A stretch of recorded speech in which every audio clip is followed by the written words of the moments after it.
ug karon sa atong mga balita. Kanhi manunuti sa barangay Hipodromo, Dakbayan sa Subo, karami sa naka-milyonaryo. Tag-iya na sa labing tinahod nga estilahan sa welding sa tibuok kalibutan ang kanhi manunuti lang sa barangay Hipodromo, Dakbayan sa Subo. Ang kanhi manunuti ang karon milyonaryo na mao si Dr.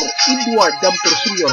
Ang tag-iya sa BMC Training Center ang labing inila o tinahod nga estilahan sa welding sa tibuok kalibutan. Matod pang Dr. Edward Dampor Sr. na dili lalim ang naagian niyang kaliktanan, una siya nga nahimong milyonaryo. Dugang pa ni Dampor nga kung gusto ka nga mahimong milyonaryo, kinahanglan nga salig ka sa Ginoo o sa imong kagalingon nga makabot nimo ang imong gipangandoy.